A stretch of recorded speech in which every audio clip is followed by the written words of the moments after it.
हरिष्यति सर्वमोङ्कार एव यच्चान्यत्रिकालातीतं ततप्रोङ्कार एव सर्वज्ञस्येन ब्रह्मा अयमात्मा ब्रह्म सोऽयमात्मा च विश्वात् जागरितस्थानो महिष्ठः सप्ताङ्गएकोनविंशतिमुखः सोऽरभद्वेश्वानरः प्रथमः पादः स्वप्नस्थानोऽन्तःप्रज्ञः सप्ताङ्गएकोनविंशतिमुखः प्रविलिप्तभक्तैजसो द्वितीयः पादः यत्र सुप्तो न कञ्चन कामं कामयते न कञ्चन स्वप्नं पश्यति तत्सुषुप्तं सुषुप्तस्थान एकीभूतः ज्ञानघन एव आनन्दमयोऽस्यानन्दभूते निर्गमोऽप्राज्ञस्तृतीयः पादः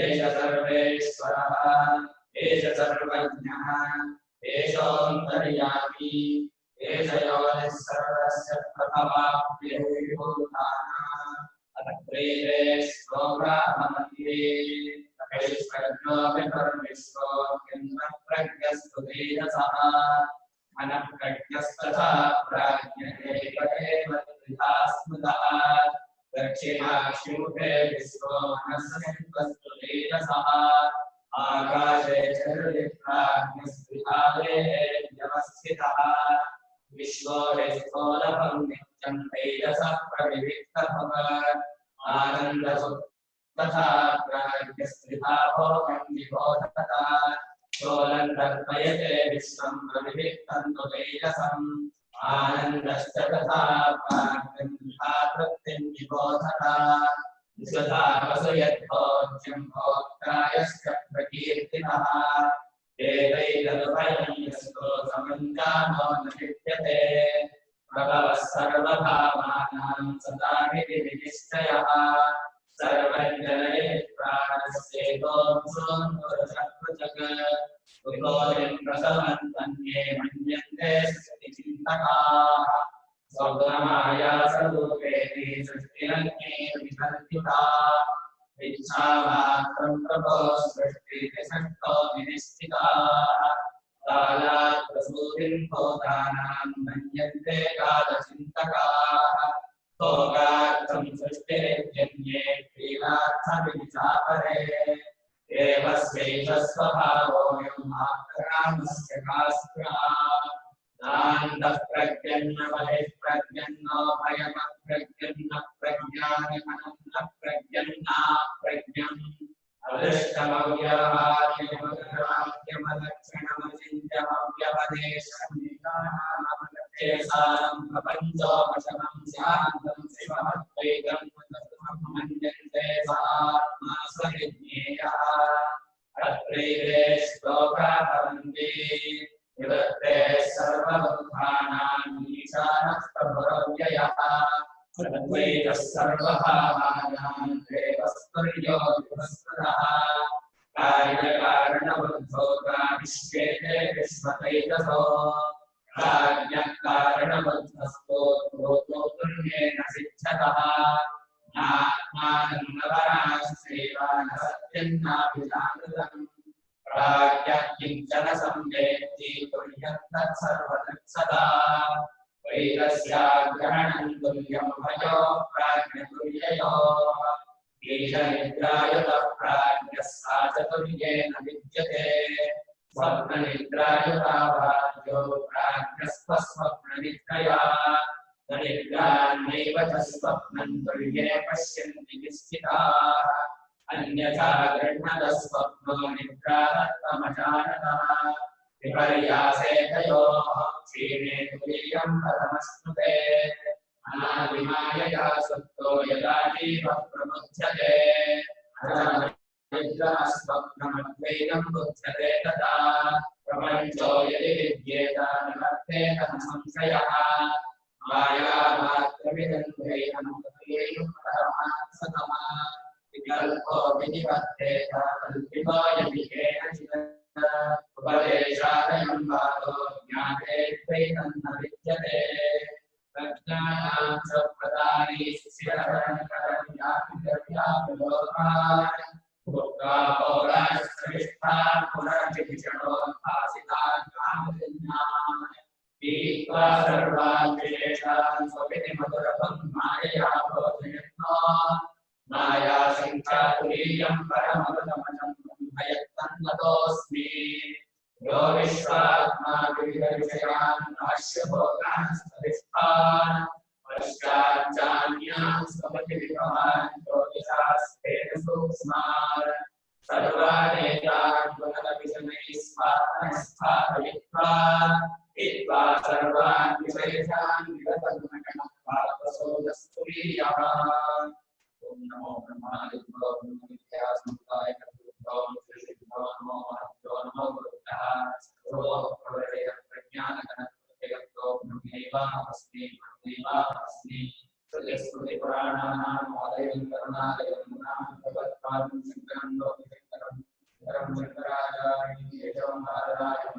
सुभाषितो वन्दे भगवन्तो पुनः श्रीहरिशङ्करभगवत्पूज्यपादसद्गुरुभ्यो नमः वन्दे तं सच्चिदानन्दं विजयवर्यं महामहिं वेदवेदान्तारण्यं गुरुवर्गोऽस्म्यहं सम्प्रदायिकं श्रीमैन्दनदास्मि सदाचारं समाश्रये श्री सच्चिदानन्देन्द्रस्वामी महासद्गुरुभ्यो नमः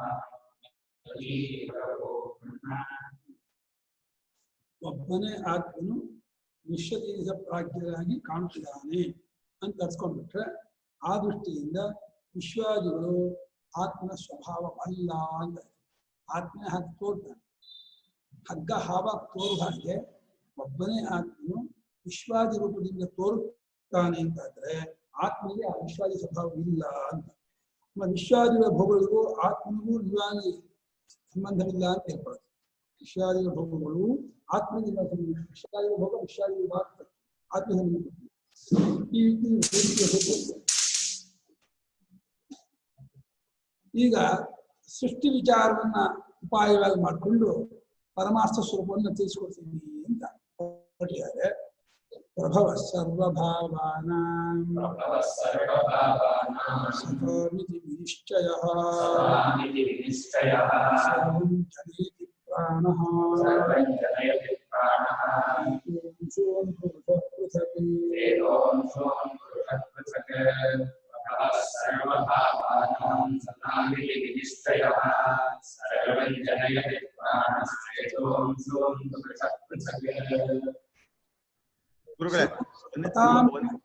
ಗುರುಗಳೇ ಒಂದೇ ಒಂದು ನಿಮಿಷ, ಅಲ್ಲಿ ಸುರೇಶನ್ಗೆ ಅದು ಆಡಿಯೋ ಯಾವ್ದು ಸೆಲೆಕ್ಟ್ ಆಗಿದೆ ಅಂತ ಹೇಳ್ಬಿಡಿ ಗುರುಗಳೇ. ಸರಿಗ್ ಬರ್ತಾ ಇಲ್ಲ, ಕೇಳಿಸ್ತಾ ಇಲ್ಲ. ಸುರೇಶ್ ಅವರ ಕೇಳಿಸ್ತಾ ಇದೆಯಾ ಆಡಿಯೋ? ಅಲ್ಲ ನಾ ಆ ಸುರೇಶ್ ಅಲ್ಲ ಗುರುಗಳೇ, ನಮ್ ಸುರೇಶ.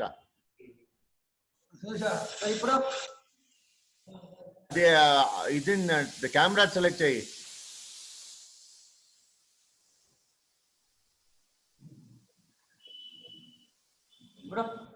కాదు కెమెరాది వీడియో మొదటుండే అదే సెలెక్ట్ చేయి. C27 ఇది ఆడియో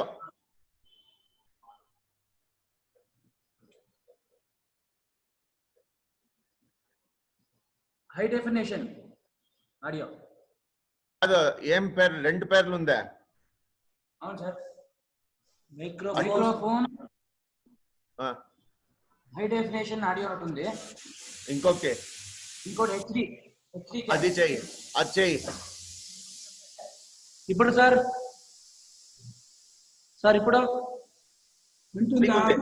సరిగ్గా వింటుందా? బాగా వింటుందా?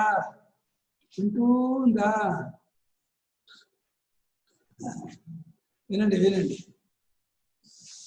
ಸತಾಂ ಸರ್ವಭಾವಾನಾಂ ಪ್ರತಿಜ್ಞೆ. ಏನೇನು ಹುಟ್ಟತ್ತೋ ಇರುವುದೇ ಹುಟ್ಟತ್ತೆ ಹೊರತು ಇಲ್ಲದ ಹುಟ್ಟಲ್ಲ. ಸತಾಮನ ಇದ್ದುಕೊಂಡಿರುವಂತಹ ಎಲ್ಲಾ ಭಾವಗಳು ಅಂದ್ರೆ ವಿಶ್ವತೀಶ ಪ್ರಾಜ್ಞರ ಭಾವಗಳು ಇಲ್ಲ. ವಿಶ್ವತೀಶ ಪ್ರಾಜ್ಞರಿಗಿಂತ ಬೇರೆ ಪದಾರ್ಥ ಇಲ್ಲ ಜಗತ್ತಲ್ಲಿ.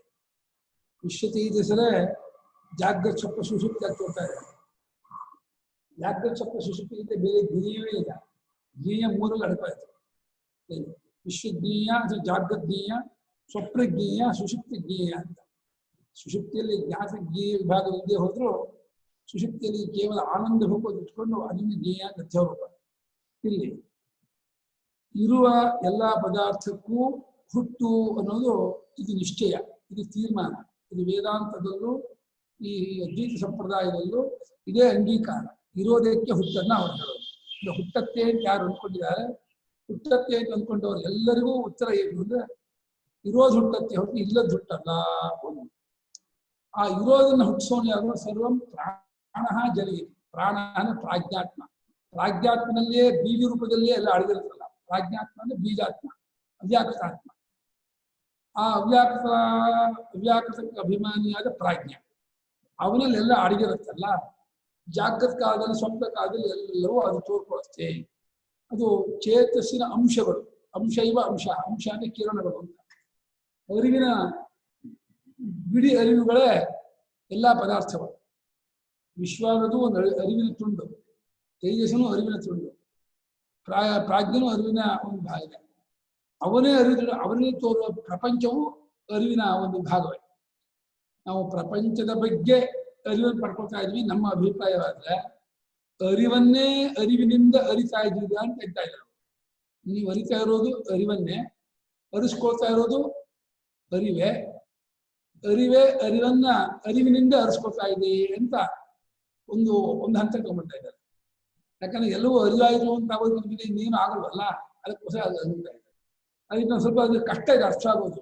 ನಮಗೆ ಹೊರಗಡೆ ಇರೋ ಕುರ್ಚಿಯನ್ನು ನಾನು ಅರಿತೆ ಅಂತ ನಾವು ಅಂತೀವಿ ಹೊರತು ಅರಿವನ್ನು ಅರಿತೆ ಅಂತ ಅಂದ್ಕೊಳ್ಳಲ್ಲ.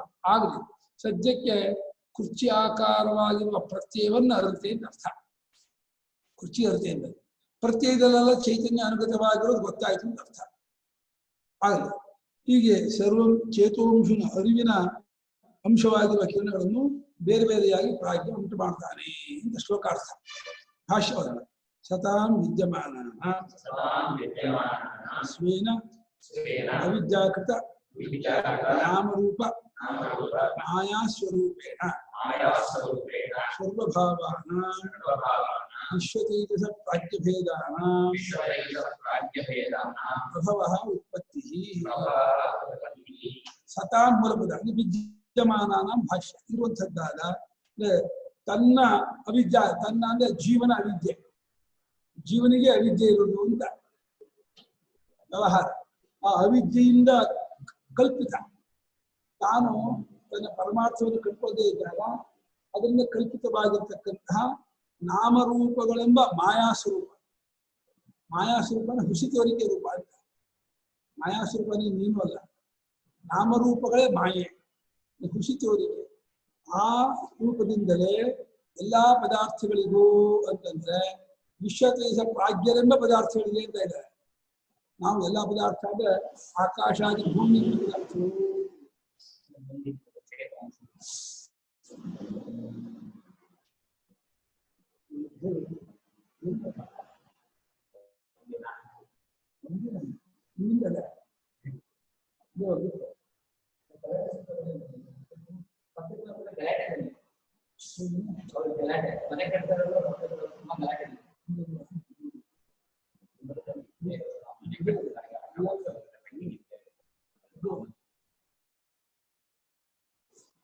ತನ್ನ ಅವಿದ್ಯಾ ಕಲ್ಪಿತವಾದ ನಾಮರೂಪಗಳೆಂಬ ಮಾಯಾ ಸ್ವರೂಪದಿಂದಲೇ ವಿಶ್ವದೇಹ ಪ್ರಾಜ್ಞರೆಂಬ ಭೇದಗಳಿಗೆ ಉತ್ಪತ್ತಿ.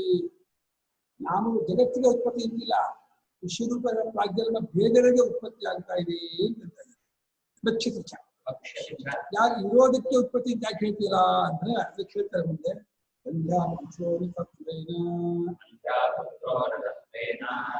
ಮಾಯಾ ವಾ ಜಾಯತೆ.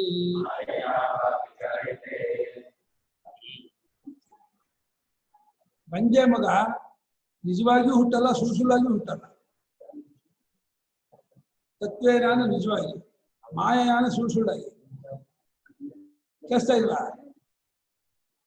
ಅಲ್ಲ ಅಲ್ಲಿ ಮೋಸ್ಟ್ಲಿ ಅದು ಮುಚ್ಚಿಬಿಟ್ಟಿದೀರಾ ಗುರುಗಳೇ ಬಾಗ್ಲೆಲ್ಲಾನು?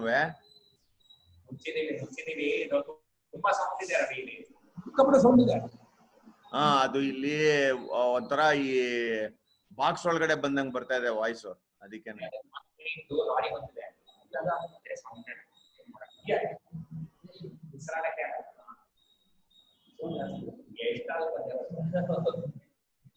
ಅಲ್ಲಿ ಆಚೆ ಕಡೆ ಶಬ್ದ ಕೇಳಿಸ್ತಾ ಇಲ್ಲ ಗುರುಗಳೇ ನಮ್ಗೆ.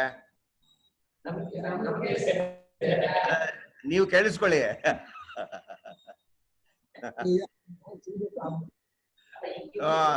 ಮಫಲ್ ಆಗ್ಬಿಟ್ಟಿದೆ. ಅದು ಉಸಿರಾಡಕ್ಕಾಗಲ್ಲ. ಡಿಫರೆನ್ಸ್ ಏನಾಗಲ್ಲ, ಇಷ್ಟು ಸೌಂಡ್ ಏನು ಡಿಫರೆನ್ಸ್ ಆಗಲ್ಲ. ಅದು ಆ ಕಡೆ ಹೋಗ್ಬೇಕು ಅಂತ ರಿವರ್ಸ್ ತಗೊಂಡ ಎರಡು ಸರಿ ಬರ್ತೀವಿ, 2-3 ಲಾರಿ ಹೀಗೆ ದೇವತೆಗಳು ಅಡ್ಡಿ ಮಾಡ್ತಾರೆ ಅಂದ್ರೆ ಇದೆಲ್ಲ ಉಂಟು ಕಚೇರಿಗೆ. ಅದಕ್ಕೆ ಮುಂದೆ ವಾಸಿಯಾಗಿ ಬರ್ಬೇಕು ಅಂತೇಳಿ ಹೆಡ್ಫೋನ್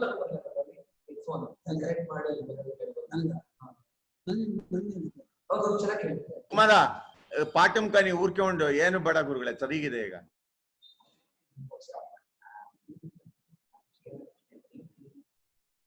ಏನೋ ಕಲ್ಪನೆ ಪ್ಲಾನ್ ಮಾಡ್ತಾ ಇರ್ತಾನೆ ನಿಜವಾಗ್ಲೂ.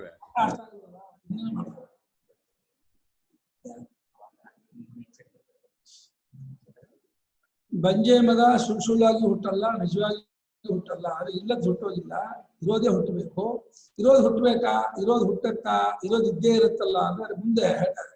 ಅದು ಸತೋಹಿ ಮಾಯೆಯ ಜನ್ಮ.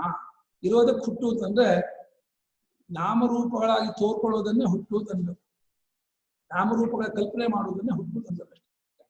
ಇರುವ ಹಗ್ಗವೇ ಹಾವಾಗಿ ತೋರುತ್ತೆ, ಇರುವ ಕಪ್ಪೆ ಚಿಪ್ಪು ಬೆಳ್ಳಿಯಾಗಿ ತೋರುತ್ತೆ, ಇರುವ ಪರಮಾರ್ಥ ಸ್ವರೂಪ ವಿಶ್ವತೀಸ ಪ್ರಾಜ್ಞವಾಗಿ ತೋರ್ತಾ ಇದೆ. ಇರುವ ಬ್ರಹ್ಮಕ್ಕೆ ಹುಟ್ಟನ್ನು ಹೇಳಬೇಕು. ಇರುವ ಬ್ರಹ್ಮಕ್ಕೆ ಹುಟ್ಟಕ್ಕೋ ಇರುವ ವಿಶ್ವತೀಸ ಪ್ರಾಜ್ಞರು ಹುಟ್ಟು ಅಂದ್ರೆ ಪ್ರಾಜ್ಞತೀಸ ಪ್ರಾಜ್ಞಿರುವುದು ಕಲ್ಪಿತವಾದಾಗ ಬ್ರಹ್ಮಕ್ಕೆ ಪ್ರಾಜ್ಞತೆ ವಿಶ್ವತೀಸ ಪ್ರಾಜ್ಞರೂಪದಿಂದ ಹುಟ್ಟಬೇಕು. ಕಾರಕ ಸಂಖ್ಯೆ 228 228 ಮೂರು ಅಂತಲ್ವಾ? 328 ಆಗಬೇಕು, 228 ಆಗಿದೆ.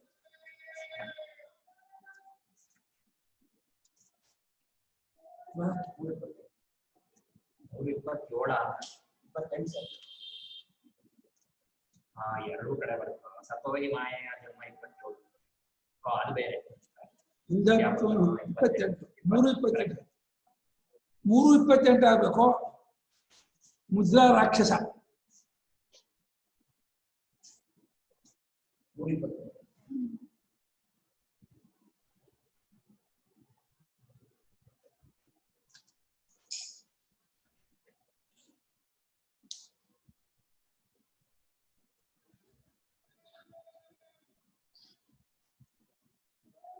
यदि असतामेव जन्म स्यात् ब्रह्मणः अव्यवहार्यस्य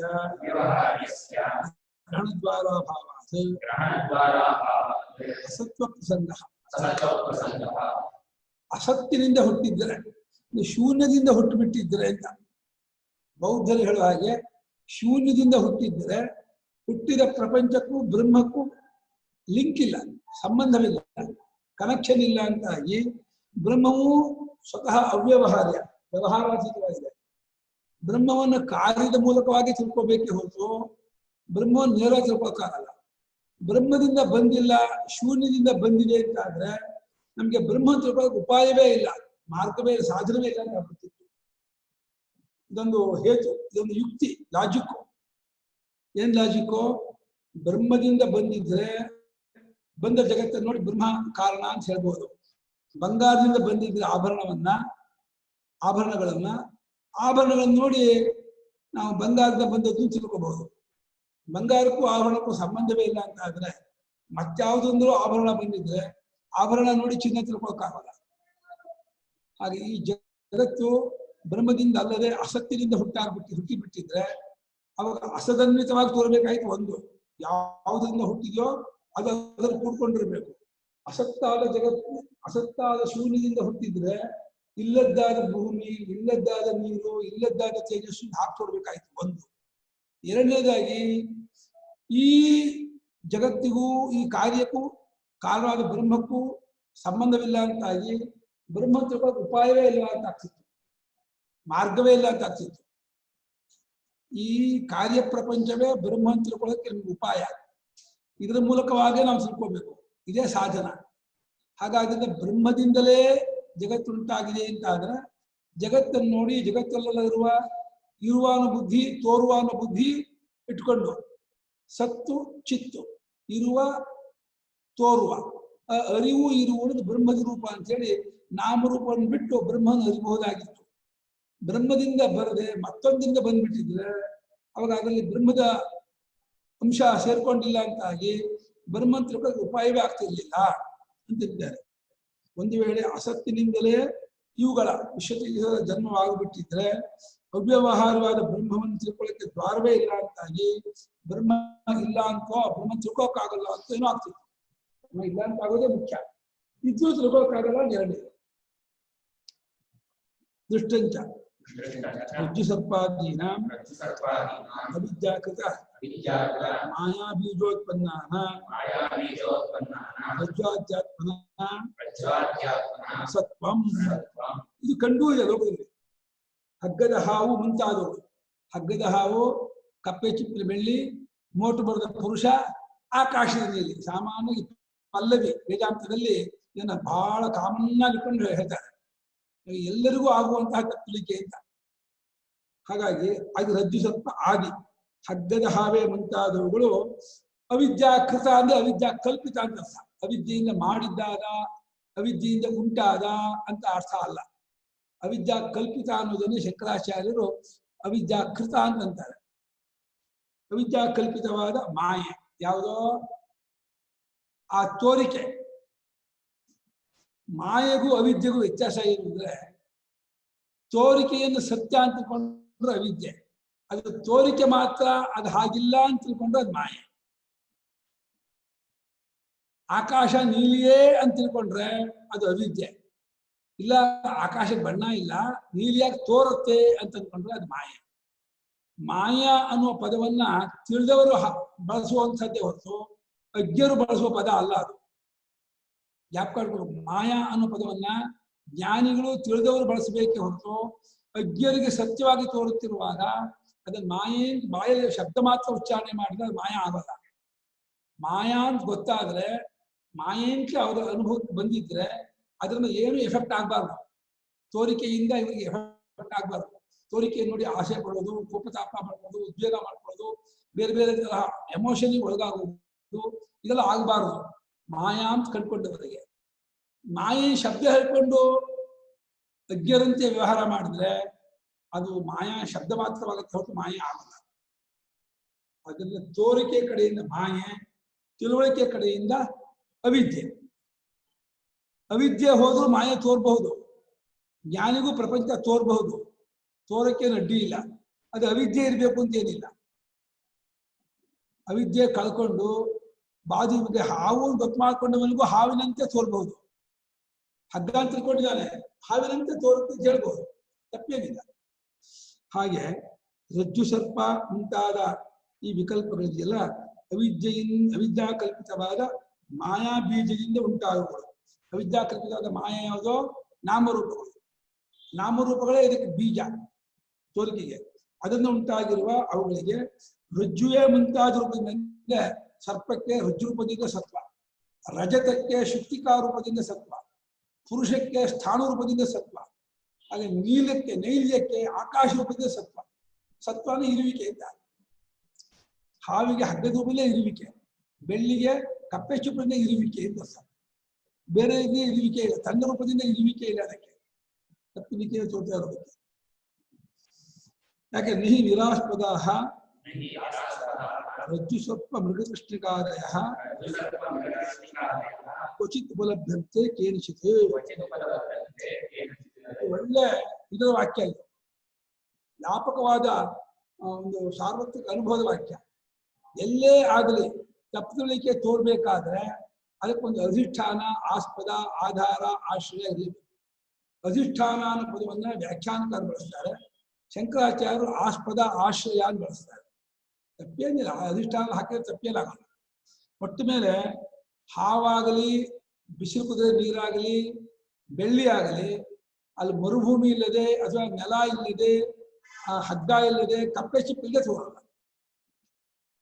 ಹಗ್ಗ ಇಲ್ಲದೆ ಹಾವು ತೋರಲ್ಲ, ಕಪ್ಪೆ ಚಿಪ್ಪಿಲ್ಲದೆ ಬೆಳ್ಳಿ ತೋರಲ್ಲ, ಬಿಸಿಲಿನ ಝಳ ಇಲ್ಲದೆ ಮರೀಚಿಕೆ, ಬಿಸಿಲು ಕುದುರೆ ನೀರು, ಮಿರಾಜ್ ಅಂತಿರಲ್ಲ, ಅದು ತೋರಲ್ಲ. ಅದನ್ನ ಹೇಳ್ತಾರೆ. ಆಸ್ಪದವಿಲ್ಲದೆ ಹಗ್ಗದ ಹಾವು ಬಿಸಿ ಕುದಿದ ನೀರು ಮುಂತಾದವರು ಎಲ್ಲೂ ಯಾರಿಗೂ ಯಾವಾಗಲೂ ಕಂಡದ್ದಿಲ್ಲ ಅಂತ ಇದ್ದಾರೆ. ಇದರಿಂದ ಏನಾಯ್ತು ನಿಮ್ಗೆ ಉಪಸಿದ್ಧಾಂತ ಏನು ಹೊರತು ಅಂದ್ರೆ ಈ ಜಗತ್ತು ತೋರಿಕೆ ಕಲ್ಪಿತ ಮಾಯೆ ಅಂತಂದ್ರೆ ಇದಕ್ಕೆ ಅಧಿಷ್ಠಾನ ಆಸ್ಪದವಾಗಿ ಬ್ರಹ್ಮ ಇರಲೇಬೇಕು. ಏನೂ ಇಲ್ಲದೆ ತೋರ್ತಾ ಇಲ್ಲ.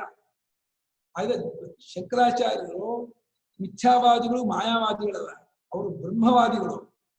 ಸುಮ್ಮನೆ ಆರೋಪದ ಇವರು ಈ ಇಸ್ಕಾನವರು ಬೇರೆಯವರೆಲ್ಲ ಶಂಕರಾಚಾರ್ಯ ಮಾಯಾವಾದಿಗಳು ಮಿಥ್ಯಾವಾದಿಗಳು ಅಂತ ದೂಷಣೆ ಮಾಡ್ತಾರೆ. ಶಂಕರಾಚಾರ್ಯರು ಜಾಸ್ತಿ ಬೆಲೆ ಕೊಟ್ಟಿದ್ದಾರೆ ಪ್ರಪಂಚಕ್ಕೆ, ಅಜ್ಞರು ಕೊಡೋದಕ್ಕಿಂತ ಜಾಸ್ತಿ ಬೆಲೆ ಕೊಟ್ಟಿದ್ದಾರೆ. ಅಜ್ಞರು ಅಶುದ್ಧವಾಗಿ ಅಚೇತನವಾಗಿ ದುಃಖಮಯವಾಗಿ ನೋಡಿದರೆ ಅವರು ಚೇತನವಾಗಿ ಬ್ರಹ್ಮಮಯವಾಗಿ ಆನಂದ ರೂಪದಲ್ಲಿ ನೋಡ್ತಾರೆ. ಯಾರು ಜಾಸ್ತಿ ಬೆಲೆ ಕೊಟ್ಟಂಗೆ ಜಗತ್ತಿಗೆ? ಅಜ್ಞರೋ ಜ್ಞಾನಿಗಳು. ಅಜ್ಞರು ಅಚೇತನವಾಗಿ ವಿಕ್ರಿಯಾಮಯವಾಗಿ ಜಡವಾಗಿ ಅನಿತ್ಯವಾಗಿ ಈ ರೀತಿ ದುಃಖಮಯ ತೋರ್ತಾ ಇದ್ದಾರೆ. ಇವರು ಬ್ರಹ್ಮಮಯವಾಗಿ ಆನಂದಮಯವಾಗಿ ವಿಭೂತಿಯಾಗಿ ಭಗವಂತನ ಒಂದು ಆವಿಷ್ಕಾರ ಆವಿರ್ಭಾವವನ್ನು ನೋಡ್ತಾರೆ. ಅಂದ್ರೆ ಇವರು ಬ್ರಹ್ಮವಾದಿಗಳೇ ಹೊರತು ಮಾಯಾವಾದಿಗಳಲ್ಲ. ಚೆನ್ನಾಗಿ ಜ್ಞಾಪಕಬೇಕು.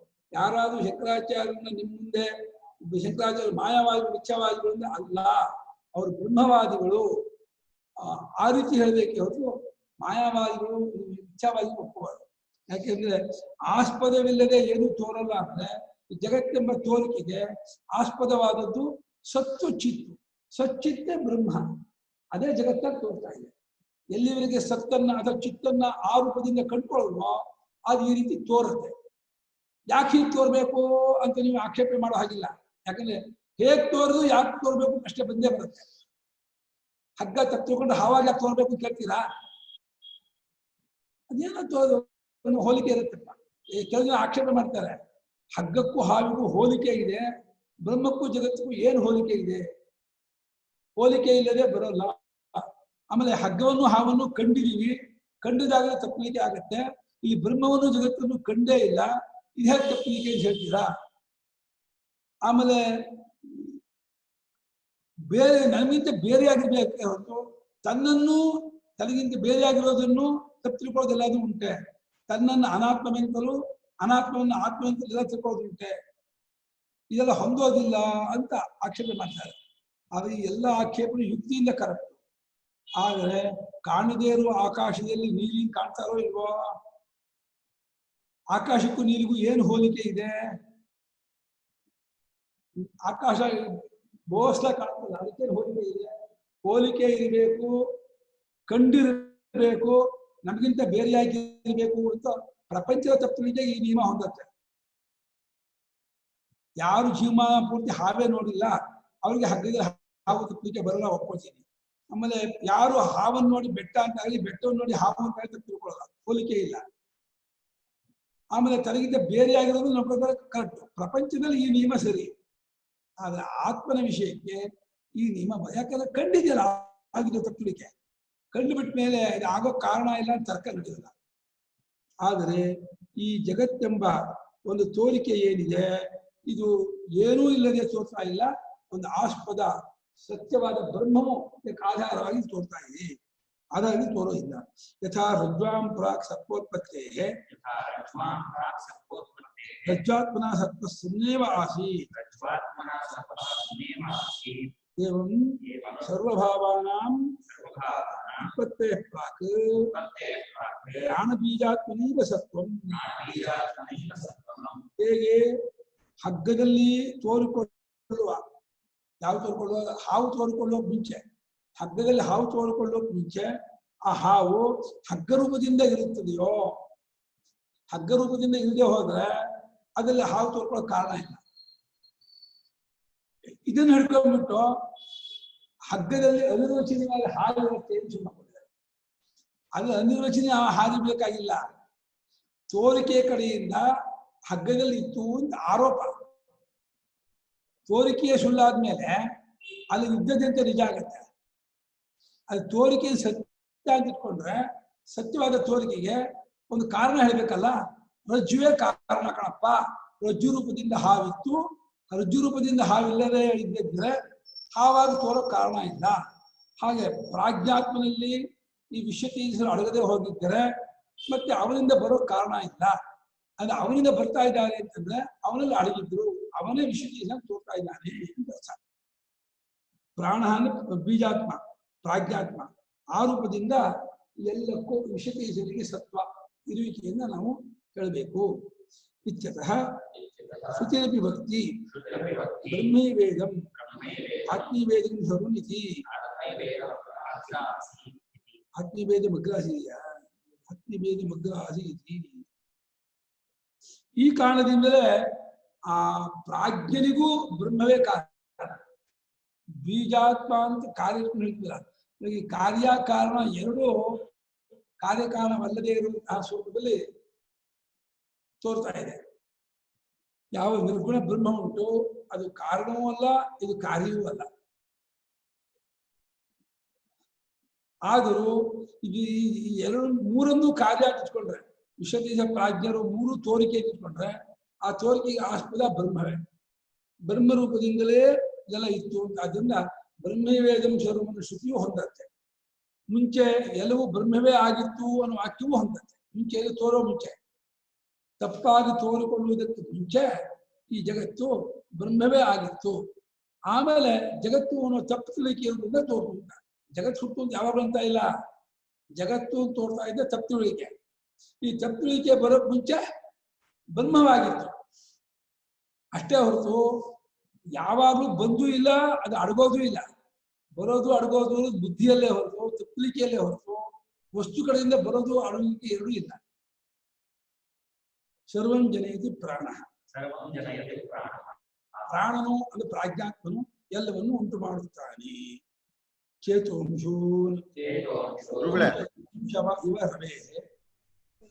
ನೀವೊಂದು ಪ್ರಶ್ನೆ ಹಾಕೊಂಡ್ರಲ್ಲ ನೀವೇ, ಇದು ಅಂದ್ರೆ ಮೋಟ್ ಮರ ಕಳ್ಳಂತರ ಇದು ಕಪ್ಪೆ ಚಿಪ್ಪಿನ ಬೆಳ್ಳಿ ತರ ಅಂತಂದ್ರೆ ಆ ಹೋಲಿಕೆ ಇದ್ದಾಗ್ಲೆ ಕಪ್ಪೆ ಚಿಪ್ಪಿನ ಬೆಳ್ಳಿ ಹಾವು ಹಗ್ಗದಲ್ಲಿ ಕಾಣ್ಲಿಲ್ಲ, ಹಗ್ಗದಲ್ಲಿರೋ ಹಾವು ಕಪ್ಪೆ ಚಿಪ್ಪಿನ ಇದ್ರಲ್ಲಿ ಕಾಣ್ಲಿಲ್ಲ. ಬಟ್ ಇಲ್ಲಿ ತದ್ವಿರುದ್ಧ ಇರುವಾಗ ಆತ್ಮನ ಸ್ವಭಾವಕ್ಕೂ ಮತ್ತೆ ತೋರ್ತಾ ಇರೋ ಒಂದು ಲಕ್ಷಣಕ್ಕೂ ತದ್ವಿರುದ್ಧ ಇರುವಾಗ ಇದನ್ನ ಹೆಂಗೆ ಹೋಲಿಸ್ತೀವಿ ಅಂತ ಅದು ಇನ್ನೊಂದ್ ಸ್ವಲ್ಪ ಕ್ಲಾರಿಫೈ ಮಾಡಿ ಗುರು. ಲೋಕದ ಒಳಗೆ ಕರೆಕ್ಟ್ ಆ ನಿಯಮ ಏನು, ಹಗ್ಗದಲ್ಲಿ ಬೆಳ್ಳಿನ ತೋರಲ್ಲ, ಹಗ್ಗದಲ್ಲಿ ಬಿಟ್ಟ ಹಾವೇ ತೋರುತ್ತೆ. ಕಪ್ಪೆ ಚಿಪ್ಪಲ್ಲೂ ಅಷ್ಟೇ, ಕಪ್ಪೆ ಚಿಪ್ಪಲ್ಲಿ ಹಾವು ತೋರಲ್ಲ, ಬೆಳ್ಳಿ ತೋರುತ್ತೆ. ಹೋಲಿಕೆ ಅಡಕಲಿದೆ. ಈ ಬ್ರಹ್ಮಕ್ಕೂ ಜಗತ್ತಿಗೂ ಹೋಲಿಕೆಯೇ ಇಲ್ಲಲ್ಲ. ಯಾಕಂದ್ರೆ ಬ್ರಹ್ಮ ನಿರವಯವ, ಬ್ರಹ್ಮ ಚೇತನ, ಬ್ರಹ್ಮ ಅದ್ವಿತೀಯ, ಬ್ರಹ್ಮ ಒಳಗಿರೋದು, ಕೂಟಸ್ಥ ಅವಿಕ್ರಿಯ. ಜಗತ್ತು ಸಾವಯವ, ಜಗತ್ತು ಅಚೇತನ, ಜಗತ್ತು ವಿಕ್ರಿಯಾತ್ಮಕ, ಜಗತ್ತು ಅನಿತ್ಯ. ಈ ರೀತಿಯ ಬ್ರಹ್ಮಕ್ಕೂ ಜಗತ್ತು ಯಾವ ಹೋಲಿಕೆ ಇದೆ ಇದ್ಮೇಲೆ ಬ್ರಹ್ಮವು ಜಗತ್ತಾಗಿ ಕಲ್ಪಿಸಲ್ಪಟ್ಟಿದೆ ಅಥವಾ ಜಗತ್ತಾಗಿ ಬ್ರಹ್ಮವನ್ನೇ ಕಲ್ಪಿಸಿಕೊಂಡಿದ್ದಾರೆ ಅಂತಂದ್ರೆ ಹೊಂದಲ್ವಲ್ಲ ಅಂತ ಆಕ್ಷೇಪ. ಆದ್ರೆ ಇದಕ್ಕೆ ಎರಡು ತರಹ ಉತ್ತರ ಕೊಟ್ಟಿದ್ದಾರೆ ಭಾಷ್ಯಕಾರರು. ಒಂದು, ಬ್ರಹ್ಮವಲ್ಲದೆ ಮತ್ತೊಂದು ಕಾರಣವಾಗಿಲ್ಲವಾದ್ದರಿಂದ ಕಂಡುಬಿಟ್ಟ ಮೇಲೆ ಹೊಂದೋದಿಲ್ವ ಅನ್ನೋ ಯುಕ್ತಿ ತಪ್ಪು, ಯುಕ್ತಿಯನ್ನೇ ಹೊರಹಾಕಿದ್ದಾರೆ. ಈ ನಿಯಮ ಅಲ್ಲಿ ಅಪ್ಲೈ ಆಗಲ್ಲ ಅಂತ. ಎರಡನೇದಾಗಿ ಯುಕ್ತಿನ ಒಪ್ಕೊಂಡ್ಬಿಟ್ಟು ಅಲ್ಲಪ್ಪ ಬ್ರಹ್ಮದ ಯಾವುದ ಅಂಶವೂ ಬಂದಿಲ್ಲವಾದ್ದರಿಂದ ಬ್ರಹ್ಮದಿಂದ ಬಂದಿಲ್ಲ ಅಂತಿದೆಯೋ, ಬ್ರಹ್ಮದ ಚೈತನ್ಯಾಂಶ ಸದಂಶ ಇರುವಿಕೆ ಅರಿವು ಅದು ಬಂದಿಲ್ಲ, ಅದನ್ನ ಬ್ರಹ್ಮದಿಂದ ಬಂದಿಲ್ಲ ಅಂತೀಯೋ, ಪೂರ್ತಿ ಬ್ರಹ್ಮ ಜಗತ್ತಾಗಿಲ್ಲ ಆದ್ದರಿಂದ ಬ್ರಹ್ಮ ಬಂದಿಲ್ಲ ಅಂತಂತೀಯೋ ಅಂತ ಪ್ರಶ್ನೆ ಹಾಕೊಂಡು, ಪೂರ್ತಿ ಬ್ರಹ್ಮವೇ ಜಗತ್ತಾಗಿದೆ, ಕಾರ್ಯಕಾರಣ ಭಾವವೇ ಹೋಗ್ಬಿಡುತ್ತೆ, ಪೂರ್ತಿ ಬರೋ ಹಾಗೆ ಕಾರ್ಯಕಾರಣ ಅಂತ ವ್ಯತ್ಯಾಸ ಆಗ್ಬೇಕಾದ್ರೆ ಸ್ವಲ್ಪ ವ್ಯತ್ಯಾಸ ಇರಬೇಕು, ಅದು ಪೂರ್ತಿ ಬಂದಿರಬೇಕು, ನೀನು ಹಾಳಾಗಿಲ್ಲ. ಇನ್ನು ಬ್ರಹ್ಮದ ಯಾವ ಅಂಶವೂ ಬಂದಿಲ್ಲ ಅಂದ್ರೆ ಅದು ಸಿದ್ಧವಾಗಿಲ್ಲ. ಇದೇ ಅನ್ನೋದು ಬ್ರಹ್ಮದ ಅಂಶವೇ. ಇರುವ ಆಕಾಶ, ಇರುವ ತೇಜಸ್ಸು, ಇರುವ ಭೂಮಿ, ಇರುವ ನೀರು ಅಂತ ಬ್ರಹ್ಮದ ಅಂಶ ಸೇರ್ಕೊಂಡೇ ಇದೆ. ತೋರಿಕೆಯು ಬ್ರಹ್ಮದ್ದೇ. ಇರುವು ಅರಿವು ಅನ್ನೋದು ಎಲ್ಲಾ ಕಡೆಯೂ ಹಾಸು ಹೊಕ್ಕಾಗಿದೆ ಜಗತ್ತಿನಲ್ಲಿ. ಆದ್ದರಿಂದ ಬ್ರಹ್ಮವೇ ಕಾರಣವಾಗಬಹುದು ಅಂತ. ಅಲ್ಲ, ಅದು ತಪ್ಪುಲಿಕ್ಕೆ ಹೋಲಿಕೆ ಇರ್ಬೇಕಲ್ಲ ಅಂತ ಒಂದು ಪ್ರಶ್ನೆ. ಇಲ್ಲಲ್ಲ, ವ್ಯವಹಾರದಲ್ಲಿ ಆಕಾಶಕ್ಕೂ ನೀರಿಗೂ ಹೋಲಿಕೆ ಇಲ್ವಲ್ಲ. ಹೋಲಿಕೆ ಇಲ್ಲದೆ ಇರುವ ಜಾಗದಲ್ಲಿ ಹೋಲಿಕೆ ಇಲ್ಲದಲ್ಲಿ ತಪ್ಪು ಆಗಿದೆಯಲ್ಲ. ಆಕಾಶಕ್ಕೂ ನೀರಿಗೂ ಏನು ಹೋಲಿಕೆ ಇದೆ? ಆಕಾಶ ನೀಲಿ ತೋರ್ತಾ ಇಲ್ವೋ ಇಲ್ವೋ, ಹಾಗೆ ಬ್ರಹ್ಮದಲ್ಲಿ ಜಗತ್ತು ತೋರ್ತಾ ಇದೆ. ಇಲ್ಲಿ ತೋರ್ತಾ ಇದ್ದ ಮೇಲೆ ಇದಕ್ಕೆ ಹೊಂದಿಸ್ಬೇಕೇ ಹೊರತು ತೋರಿದ ಮೇಲೆ ಇದು ಒಂದೋ ಕಾರಣ ಇಲ್ಲ ತರ್ಕ ಮಾಡೋದು, ತೋರಿಕೆ ಅನುಭವ, ತರ್ಕ ಯುಕ್ತಿ ದುರ್ಬಲ, ಅನುಭವ ತಕ್ಕಾಗಿ ತರ್ಕ ಮಾಡಬೇಕೆ ಹೊರತು ತಕ್ಕಾಗಿ ಅನುಭವ ಬದಲಾಯಿಸ್ಕೊಂಡು ಬರಲ್ಲ. ದೃಷ್ಟೇ ನಾಮ ದೃಷ್ಟತ್ವಾದೇವ. ಆದ್ರಿಂದ ಬ್ರಹ್ಮಕ್ಕೂ ಜಗತ್ತಿಗೂ ಹೋಲಿಕೆ ಇಲ್ಲ ಅಂತ ಏನಿಲ್ಲ. ಯಾವ ಅಂಶದಲ್ಲಿ? ಇರುವು ಅರಿವು ಅನ್ನೋ ಅಂಶದಲ್ಲಿ ಹೋಲಿಕೆ ಇದೆ. ಎಲ್ಲಾ ಕಡೆ ಇರುವು ಇದೆ, ಎಲ್ಲಾ ಕಡೆ ಅರಿವಿದೆ. ಅರಿವಲ್ಲೇ ತೋರ್ತಾ ಇದೆ, ಅರಿವಲ್ಲೇ ಇದೆ. ಇನ್ನು ಪೂರ್ತಿ ಅದೇ ಅದಾಗ್ಬಿಟ್ರೆ ಅವಾಗ ಕಾರ್ಯಕಾರಣ ಅಂತ ಬರಲ್ಲ. ಕಾರ್ಯವಾಗಬೇಕಾದ್ರೆ ಏನು ವ್ಯತ್ಯಾಸ ಆಗ್ಬೇಕಲ್ಲ. ಪೂರ್ತಿ ಮಣ್ಣಾಗೈತೆ ಗಡಿಗೆ ನೋಡಪ್ಪ, ಗಡಿಗೆಗೂ ಮಣ್ಣಿಗೂ ವ್ಯತ್ಯಾಸ ಐತೆ, ಗಡಿಗೆ ಮಣ್ಣಿಗೂ ಸಿಗ್ತಪ್ಪ. ಹಾಗಾಗಿ ಬ್ರಹ್ಮವು ಜಗತ್ತಾಗಿ ತೋರುವುದಕ್ಕೆ ಆಸ್ಪದವಾಗಿದೆ ಅನ್ನೋದು ಅನುಭವದಲ್ಲಿದೆ, ದೃಷ್ಟಾಂತ ಇದೆ, ಯುಕ್ತಿ ಇದೆ, ಶ್ರುತಿ ಇದೆ. ಹಾಗಿದ್ಮೇಲೆ ಬ್ರಹ್ಮವೇ ಜಗತ್ತಿಗೆ ಕಾರಣ ಅಂತ ಹೇಳ್ತಿಕೊಳ್ಳೋದು ಏನು ತಪ್ಪಿಲ್ಲ. ಬ್ರಹ್ಮವನ್ನ ಜಗತ್ತಿಗೆ ಕಾರಣ, ಜಗತ್ ನಿಜವಾಗಿ ಇದ್ದು ಕಾರಣ ಅಲ್ಲ. ಬ್ರಹ್ಮವು ತಪ್ಪುಳಿಕೆಗೆ, ಬ್ರಹ್ಮದ ತಪ್ಪುಳಿಕೆಯು ಜಗತ್ತಾಗಿ ತೋರುವುದಕ್ಕೆ ಕಾರಣ ಅಂತ ಅರ್ಥ. ಇನ್ನೊಂದು ಪ್ರಶ್ನೆ ಬರುತ್ತೆ, ಜಗತ್ತಾಗಿ ಯಾಕೆ ತೋರ್ಬೇಕಾಯ್ತು, ಬೇರೆ ರೀತಿ ತೋರ್ಬಹುದಾಗಿತ್ತಲ್ಲ ಅಂತಂದ್ರೆ ಹೇಗ್ ತೋರಿದ್ರು ಈ ಪ್ರಶ್ನೆ ಬಂದೇ ಬರುತ್ತೆ. ಈ ತೋರಿಕೆ ಆದ್ಮೇಲೆ ಪ್ರಶ್ನೆ ಮಾಡೋರು ಆದ್ರಿಂದ ಯಾಕೆ ಹೀಗೆ ತೋರ್ಬೇಕಾಯ್ತು, ಇನ್ನೊಂದು ರೀತಿ ತೋರ್ಬಹುದಾಗಿತ್ತಲ್ಲ ಪ್ರಶ್ನೆ ಬಂದೇ ಬರುತ್ತೆ. ಆದ್ರಿಂದ ಈ ಯಾಕೆ ಹೀಗೆ ತೋರ್ತು ಅಂತ ನೋಡೋದ್ ಬದಲು ಯಾವ್ದು ಹೀಗೆ ತೋರ್ತಾ ಇದೆ ಅಂತ ತಿಳ್ಕೊಳ್ಳೋದು ಉತ್ತಮವೇ ಹೊರತು ಯಾಕೆ ತೋರ್ತು ಅಂತ ವಿಚಾರ ಮಾಡೋದು ಏನು ಪುರುಷಾರ್ಥ ಇಲ್ಲ. ಆದ್ದರಿಂದ ಬ್ರಹ್ಮವು ಜಗತ್ತಾಗಿ ತೋರ್ತಾ ಇದೆ ಅನ್ನೋದ್ರ ಬಗ್ಗೆ ಶ್ರುತಿ, ಯುಕ್ತಿ, ಅನುಭವ, ದೃಷ್ಟಾಂತ ಇರುವಾಗ ನಾವು ಅದನ್ನ ಇದು ಮಾಡ್ಕೋಬಹುದು, ಒಪ್ಕೋಬಹುದು. ಸರ್ವಂಜನೇತಿ ಪ್ರಾಣ, ಎಲ್ಲವನ್ನೂ ಪ್ರಾಣ ಸೃಷ್ಟಿ ಮಾಡ್ತಾನೆ. ಚೇತೋಂಶು ಅಂಶವೈವರವೇಹೇ ಚಿದಾತ್ಮಕಸ್ಯ ಪುರುಷಸ್ಯ ಚೇತೋರೂಪಾಃ ಅಂಶವಃ ಜರಾಕ್ಯಸಮಾಃ ಆಜ್ಞ ತೇಜಸ ವಿಶ್ವಭೇದೇನ ದೇವ ಮನುಷ್ಯ ಕ್ರಿಯರಾದಿ ದೇಹಭೇದೇಷು ಭಾವ್ಯಮಾನಾಃ ಚೇತೋಂಶವಃ ಯೇ ತಾನ್ ಪುರುಷಃ ಪೃಥಕ್ ವಿಷಯಭಾವ ವಿಲಕ್ಷಣ ವಿಸ್ಫುಲಿಂಗವತ್ ಸಲಕ್ಷಣ ಜಲಾತ್ಕವಿಚ್ಚ ಜೀವಲಕ್ಷಣಾಂಸ್ತೋ ಚತುರಾನ್ ಸರ್ವಭಾವಾನ್ ಪ್ರಾಣಃ ಬೀಜಾತ್ಮ ಜನಯತಿ. ಚೇತಸ್ಸಿನ ಅಂಶಗಳು, ಕಿರಣಗಳು, ಅದು ಸೂರ್ಯನ ಕಿರಣ ಇದ್ದಾಗೆ ಚೈತನ್ಯದ ಕಿರಣಗಳು ಎಲ್ಲ ತೋರ್ತಾ ಇದೆ ಅಂತ ಇದ್ದಾರೆ. ಹೇಗೆ ಸೂರ್ಯನ ಕಿರಣಗಳು ಭೂಮಿಗೆಲ್ಲ ಪ್ರಸರಿಸಿಕೊಂಡಿದೆಯೋ, ಚಿದಾತ್ಮನಾದ ಪರಮಾತ್ಮ, ಪುರುಷನಂದ ಪರಮಾತ್ಮನ ಚೇತೋರೂಪವಾದ ಅಂಶಗಳು ಅದು ನೀರಿನ ತೋರುವ ಸೂರ್ಯನಂತೆ ಪರಮಾತ್ಮನ ಜಗತ್ ತೋರ್ತಾ ಇದೆ. ದೃಷ್ಟಾಂತ, ನೀರಿನಲ್ಲಿ ಸೂರ್ಯ ತೋರ್ಬೋದು ಬಿಟ್ರೆ ಈ ಜಗತ್ತಿನಲ್ಲಿ ಪರಮಾತ್ಮ ತೋರ್ತಾ ಇದೆ ಅನ್ಬೇಕು ನೀವು. ಪರಮಾತ್ಮ ಜಗತ್ತಿನಲ್ಲಿ ಪರಮಾತ್ಮ ತೋರ್ತಾ ಇದೆ ಅಂತ ಇಲ್ಲ, ಪರಮಾತ್ಮ ಜಗತ್ತು ತೋರ್ತಾ ಇದೆ ಅಂತೀರ. ಅದ್ರ ಜಗತ್ತಿನ ಬಿಂಬ ಯಾವುದು, ಪ್ರತಿಬಿಂಬ ಇದ್ದಾಗ ಅದಕ್ಕೆ ವಿಶ್ವಂ ದರ್ಪಣ ದೃಶ್ಯಮಾನ ನಗರಿ ತುಲ್ಯಂ ಅದು. ವಿಶ್ವವು, ಇಲ್ಲಿ ಪ್ರಪಂಚವು ಕನ್ನಡಿಯಲ್ಲಿ ತೋರುವಂತಹ ಪ್ರಪಂಚಕ್ಕೆ ಸಮಾನ ಅಂದ್ರೆ, ಹಾಗಾದ್ರೆ ಬಿಂಬಸ್ಥಾನವಾದ ವಿಶ್ವ ಯಾವುದು? ಈ ವಿಶ್ವ ದರ್ಪಣದ ಪ್ರತಿಬಿಂಬವಾದರೆ ಬಿಂಬಸ್ಥಾನವಾದ ನಿಜವಾದಂತಹ ಪ್ರಪಂಚ ಬೇರೆ ಇದ್ದು ಈಗ ತೋರ್ತಾ ಇರೋ ಪ್ರಪಂಚ ಪ್ರತಿಬಿಂಬ ಅಂತಿರುವುದು ಹಾಗಲ್ಲ. ತೋರಿಕೆ ಮಾತ್ರ ಈಗ ಇಲ್ಲ ಅಂತ ಹೇಳೋಕ್ಕೋಸ್ಕರ ಆ ರೀತಿ ಹೇಳ್ತಾ ಇರೋದು. ಈ ದೃಷ್ಟಾಂತದಲ್ಲಿ ಸತ್ಯವಾದ ಒಂದು ಪ್ರಪಂಚ ಒಂದು ಇದ್ದು ಸುಳ್ಳಾದ ಪ್ರಪಂಚ ಇದು ಹೇಳ್ತಾ ಇರೋದಲ್ಲ. ಹಾಗೆ ಇನ್ನು ನೋಡಿ, ಚಿದಾತ್ಮಕನಾದ ಪುರುಷನ ಚೇತೋರೂಪವಾದ ಅಂಶಗಳಂತೆ ನೀರಿನಲ್ಲಿ ತೋರುವ ಸೂರ್ಯನಿಗೆ ಸಮಾನವಾದವು ಯಾರೋ ಪ್ರಾಜ್ಞಾ ತೇಜಸ ವಿಶ್ವರು. ಪ್ರಾಜ್ಞಾ ತೇಜಸ ವಿಶ್ವರು ಇದಾರಲ್ಲ, ಇವರು ಚಿನ್ಮಾತ್ರನಾದ ಪರಮಾತ್ಮನ ಪ್ರತಿಬಿಂಬರಂತೆ. ಅವರಿಗೆ ಬಿಂಬ ಚಿನ್ಮಾತ್ಮನಾದ ಪರಮಾತ್ಮ, ಚಿನ್ಮಾತ್ಮನಾದ ಪರಮಾತ್ಮ ವಿಶ್ವ ಪ್ರತಿಬಿಂಬವಾಗಿಯೂ ತೇಜಸ ಪ್ರತಿಬಿಂಬವಾಗಿಯೂ ಭಾಗ್ಯ ಪ್ರತಿಬಿಂಬವಾಗಿ ತೋರ್ತಾರೆ. ಬಿಂಬ ಒಂದ್ ರೀತಿ ಇದೆ, ಪ್ರತಿಬಿಂಬ ಇನ್ನೊಂದು ರೀತಿನ ಉಪಾಧಿಯಿಂದ ಆಗ್ತಾ ಇರುತ್ತೆ ಅಂತ. ಬಿಂಬ ಚಿನ್ಮಾತ್ರವಾಗಿದ್ದರೂ ವಿಶ್ವೋಪಾಧಿಯಿಂದ ಚಿನ್ಮಾತ್ರನಾದ ಪರಮಾತ್ಮನು ವೈಶ್ವಾನರ ಪ್ರತಿಬಿಂಬ ತೋರ್ತಾ ಇದ್ದಾರೆ. ಚಿನ್ಮಾತ್ರನಾಗಿದ್ದರೂ ಕೂಡ ಸೂಕ್ಷ್ಮ ಪ್ರಪಂಚೋಪಾಧಿಯಿಂದ ತೇಜಸ್ಸನಾಗಿ ಹಿರಣ್ಯಗರ್ಭನಾಗಿ ತೋರ್ತಾ ಇದ್ದಾನೆ. ಹಾಗೆ ಪ್ರಾಜ್ಞನಾಗಿ ತೋರ್ತಾ ಇದ್ದಾನೆ.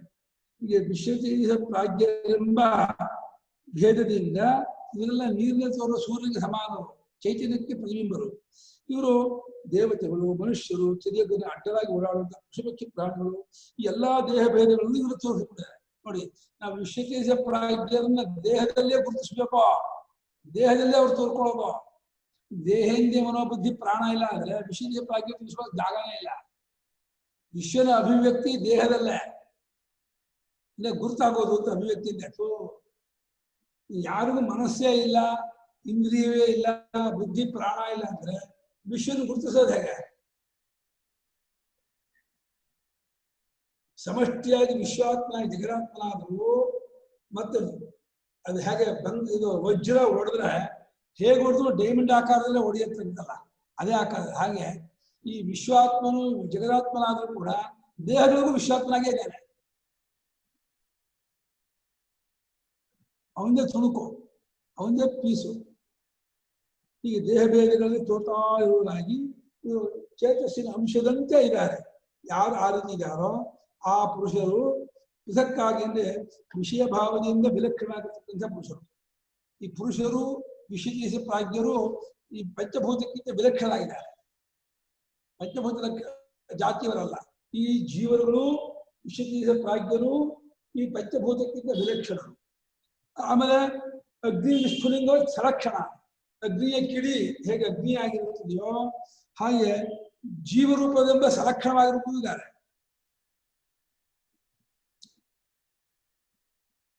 ವಿಷಯ ಭಾವ ವಿಲಕ್ಷಣ, ಜೀವಭಾವ ಸಂರಕ್ಷಣ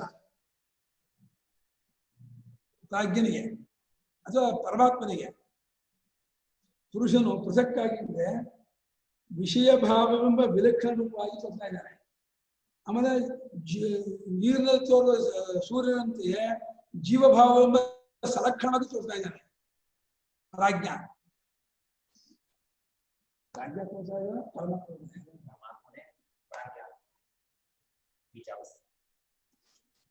ಅಂದ್ರೆ ಸಂರಕ್ಷಣ ವಿಲಕ್ಷಣ ಎರಡು ರೂಪದಿಂದ ತೋರ್ತಾ ಇದ್ದಾನೆ ಅಂತ ಇದ್ದಾರೆ. ಜಡಾತ್ಮಕವಾದ ಪಂಚಭೂತಾತ್ಮಕವಾಗಿಯೂ ತೋರ್ತಾ ಇದ್ದಾನೆ, ಚೇತನಾತ್ಮಕವಾಗಿರೋ ಜೀವರೂಪದಿಂದಲೂ ತೋರ್ತಾ ಇದ್ದಾನೆ. ಜೀವರೆಲ್ಲ ಬೆಂಕಿ ಕಿಡಿಯಂತೆಯೇ ಸಂರಕ್ಷಣರು, ಪಂಚಭೂತಗಳೆಲ್ಲ ವಿಲಕ್ಷಣವಾಗಿರುವಂತಹ ರೂಪಗಳು. ಈ ರೀತಿ ಎಲ್ಲಗಳನ್ನು ಆ ಎಲ್ಲಾ ಭಾವಗಳನ್ನು ಪ್ರಾಣವನ್ನು ಬೀಜಾತ್ಮನಾದ ಪ್ರಾಣನು ಎಲ್ಲವನ್ನು ಸೃಷ್ಟಿ ಮಾಡ್ತಾನೆ ಅಂದ್ರೆ ಎಲ್ಲವಾಗಿ ತೋರ್ತಾನೆ. ಸೃಷ್ಟಿ ಮಾಡುವ ಕ್ರಿಯೆ ಒಂದು ವ್ಯಾಪಾರ ಅಲ್ಲ, ಒಂದು ಕಾಲದೇಶದಲ್ಲಿ ಆದ ವ್ಯಾಪಾರ ಅಲ್ಲ. ಇಲ್ಲಿ ಕಾಲದೇಶವನ್ನು ಸೃಷ್ಟಿ ಮಾಡ್ಬೇಕಲ್ಲ, ಅದನ್ನು ಎಲ್ಲವಾಗಿ ತೋರ್ತಾನೆ ಅಂತ ಅರ್ಥ.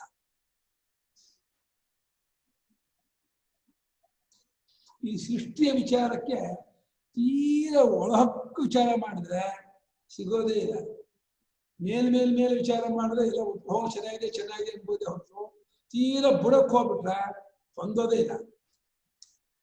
ಅವಿದ್ಯಾ ಅನ್ನೋದು ಒಂದು ಇಟ್ಕೊಂಡು ಹೊಂದಿಸ್ಬೇಕೇ ಹೊರತು ವಸ್ತುತಃ ಆ ರೀತಿಯಾದ ಪರಮಾತ್ಮನು ಈ ರೀತಿ ಆಗ್ತಾನೆ ಅಂದ್ರೆ ಕಲ್ಪನೆ ಮಾಡ್ಕೊಳಕ್ಕೂ ಆಗಲ್ಲ. ಅವನು ಯಾಕೆ ಹೀಗಾಗ್ತಾನೆ, ಹೆಂಗಾಗ್ಬಿಡ್ತಾನೆ ಅವನು ಅಂತ ಹೊಂದಲ್ಲ. ನೋಡಿ, ಯಥೋರ್ಣನಾಭಿ ಯಥಾಗ್ನೇ ಕ್ಷುದ್ರಾಃ ವಿಸ್ಫುಲಿಂಗಾಃ ಇತ್ಯಾದಿ ಶ್ರುತಿ. ಇದು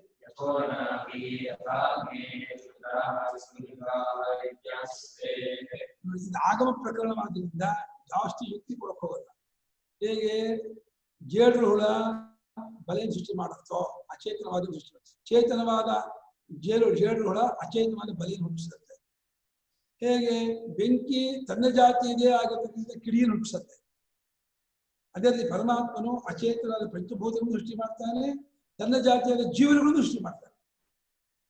ಸಜಾತೀಯ ವಿಜಾತೀಯ ಸಂರಕ್ಷಣಾನ್ ವಿಲಕ್ಷಣಾನ್ ಭಾವಾನ್ ಸೃಜತಿ. ಸಜಾತೀಯ ಭಾವವನ್ನು ವಿಜಾತೀಯ ಭಾವವನ್ನು ಸೃಷ್ಟಿ ಮಾಡ್ತಾನೆ ವಿಪ್ರಾಜ್ಞಾತ್ಮನು. ಅವನು ಸೃಷ್ಟಿ ಮಾಡ್ತಾನೆ ಈ ಕಥೆ ಹೇಳ್ತಾ ಇರೋದು, ಸೃಷ್ಟವಾಗಿರೋದು ಯಾವುದು ಅವನಿಗಿಂತ ಬೇರೆ ಅಲ್ಲ ಅಂತ ತಿಳ್ಕೊಳ್ಳೋದಕ್ಕೆ. ಜೀವರುಗಳಾಗಲಿ ಪಂಚಭೂತಗಳಾಗಲಿ ಪ್ರಾಜ್ಞಾತ್ಮನಿಗಿಂತ ಬೇರೆ ಅಲ್ಲ. ಯಾಕೆ ಬಂಗಾರದಿಂದ ಉಂಟಾದ ಆಭರಣಗಳು ಹೇಗೆ ಬಂಗಾರಕ್ಕಿಂತ ಬೇರೆ ಅಲ್ಲವೋ, ಪ್ರಾಜ್ಞಾತ್ಮನಿಂದ ಉಂಟಾಗಿರುವಂತಹ ಜೀವರಾಗಲಿ ಪ್ರಪಂಚವಾಗಲಿ ಬೇರೆ ಅಲ್ಲ. ಅನನ್ಯತ್ವ ಪ್ರತಿಪಾದನಾಯ. ಮತ್ತು ಗುರುತಿಸ್ಕೊಳ್ಳೋಕ್ಕೂ ಇದೇ ಜಾಗ. ಈ ಜೀವರೂಪದಿಂದಲೇ ನಾವು ಗುರುತಿಸ್ಕೋಬೇಕು, ಕಂಡುಕೊಳ್ಳೋಕ್ಕೂ ಇದೇ ಜಾಗ, ಅದಕ್ಕೂ ಸೃಷ್ಟಿ ಹೇಳಬೇಕು. ಉಪಾಸನೆ ಮಾಡೋಕ್ಕೂ ಈ ಸೃಷ್ಟಿಯೇ ಬೇಕು, ಅದಕ್ಕೂ ಸೃಷ್ಟಿ ಹೇಳಬೇಕು. ನಮ್ಮ ಕರ್ಮಫಲವನ್ನು ಅನುಭವಿಸೋದಕ್ಕೂ ಸೃಷ್ಟಿಯೇ ಬೇಕು, ಸೃಷ್ಟಿಯಾದ್ರೆ ಕರ್ಮಫಲ ಅನುಭವಿಸೋಕ್ಕಾಗಲ್ಲ, ಅದಕ್ಕೆ ಸೃಷ್ಟಿ ಹೇಳಬೇಕು. ಈಗ ಸೃಷ್ಟಿಯನ್ನು ಹೇಳೋದಕ್ಕೆ 3-4 ಉದ್ದೇಶ ಇದೆ. ಕರ್ಮಫಲವನ್ನು ಅನುಭವಿಸೋದು, ಪರಮಾತ್ಮನ ಗುರುತಿಸೋದು, ಪರಮಾತ್ಮನ ಅನನ್ಯತ್ವವನ್ನು ಹೇಳೋದು, ಪರಮಾತ್ಮನೇ ಈ ಜಗತ್ತಿದ್ದಾನೆ ಅಂತ ತಿಳ್ಕೊಳ್ಳೋಕೆ ಅನುಕೂಲವಾಗಿ ಉಪಾಯವಾಗಿ ಇಟ್ಕೊಳ್ಳೋದು, ಎಲ್ಲವೂ ಈ ಸೃಷ್ಟಿಯಲ್ಲಿ ಅಡಗಿದೆ. ಅದಕ್ಕೋಸ್ಕರ ಸೃಷ್ಟಿ ವಿಚಾರವನ್ನು ವೇದಾಂತ ಹೇಳ್ತಾರೆ. ಸುಳ್ಳಾದ ಸೃಷ್ಟಿಯನ್ನು ನಿಜವಾಗಿದೆಯೋ ಅನ್ನೋ ಹಾಗೆ ಇಟ್ಕೊಂಡು ಹೇಳ್ತಾರೆ. ಸೃಷ್ಟಿ ಹೇಳೋದು ತಾತ್ಪರ್ಯ ಅಲ್ಲ, ಯಾಕೆ ಸೃಷ್ಟಿ ಆಗಿಲ್ಲ ಅವ್ರ ಪ್ರಕಾರ. ಓಂ ವಿಭೂತಿಂ ಪ್ರಸವಂತ್ವನ್ಯೇ ಸೃಷ್ಟಿ ಚಿಂತಕಾ ಸ್ವಪ್ನಮಾಯಾ ಸ್ವರೂಪೇತಿ ಕಲ್ಪಿತಾ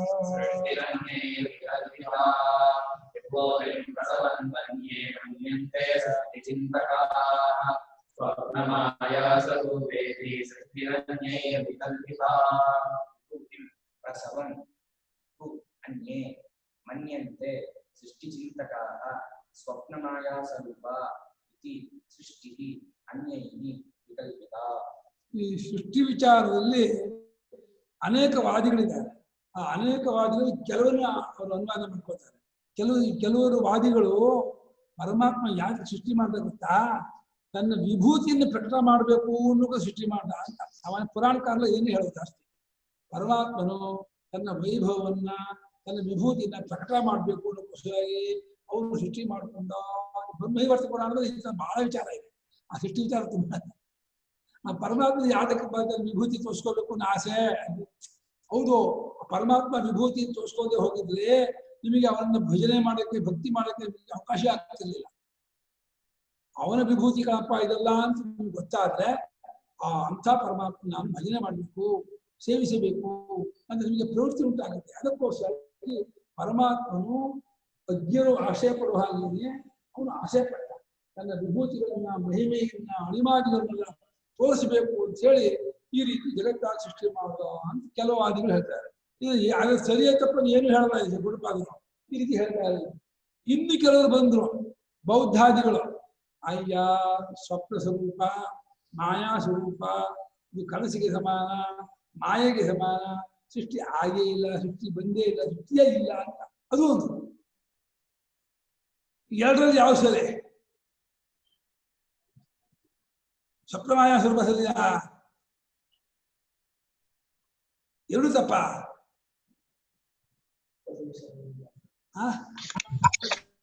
ಎರಡು ಸರಿ ಅಲ್ಲ ಗುರುಗಳೇ.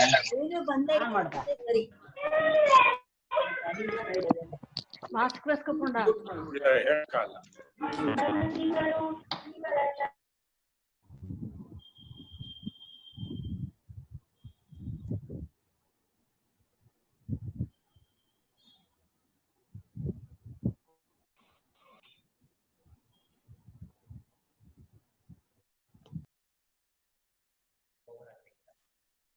ನೀವು ಮಾತಾಡಿ. ಎರಡು ಪಕ್ಷದಲ್ಲಿ ಯಾವುದು ಸರಿ ಅಂತ ಹೇಳಿದೆ. ಏನು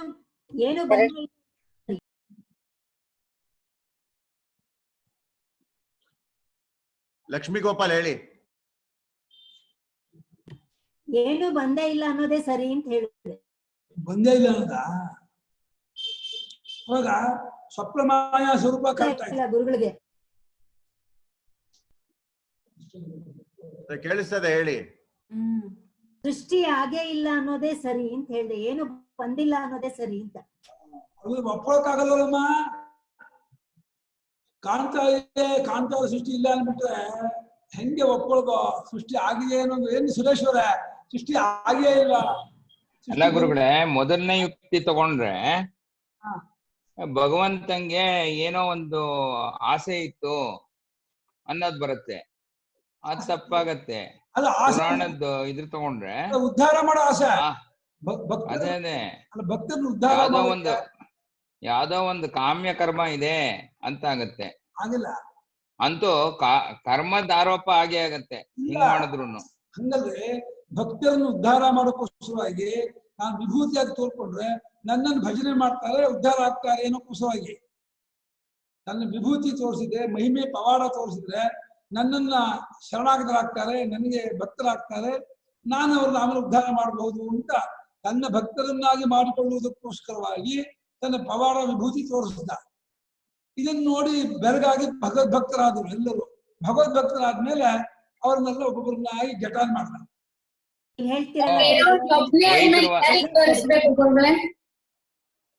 ಅದು ದ್ವೈತರ ವಾದ ಆಗೋಯ್ತು. ಭಗವಂತ ನೀನೊಬ್ಬ ನಾನೊಬ್ಬ, ಭಜನೆ ಮಾಡ್ತೀನಿ. ಅಲ್ಲ ಉದ್ಧಾರ ಮಾಡ್ಬೇಕಲ್ಲ ಜೀವನನ್ನ.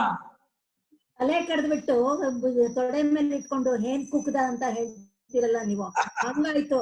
ಆ ಸೃಷ್ಟಿ ಬಿಟ್ಟು ಬೇರೆ ಭಕ್ತ ಅನ್ನೋ ನಿಲ್ದೇ ಇರೋವಾಗ ಸೃಷ್ಟಿ ಮಾಡಿ ಇನ್ ಭಕ್ತ ಎಲ್ಲಿದ್ದ ಉದ್ಧಾರ ಮಾಡಕ್ಕೆ? ಸೃಷ್ಟಿ ಒಳಗೆ ಭಕ್ತ ಪ್ರಪಂಚ ಕಾಣ್ತಾ ಇದಾರಮ್ಮ, ನಾವೆಲ್ಲ ಇದೆಯಲ್ಲ ಜನ, ನಮ್ಮನ್ನ ಉದ್ಧಾರ ಪ್ರಪಂಚವೇ ತಾನೇ ಸೃಷ್ಟಿ. ಅದು ಬಿಟ್ಟು ಬೇರೆ ಯಾರಿದ್ದಾರೆ? ಯಾರು ತಿಳ್ಕೊಬೇಕು? ಯಾರಿಗೆ ಅವನು ತನ್ನ ವೈಭವ ಅಂತ ತೋರಿಸ್ಬೇಕು?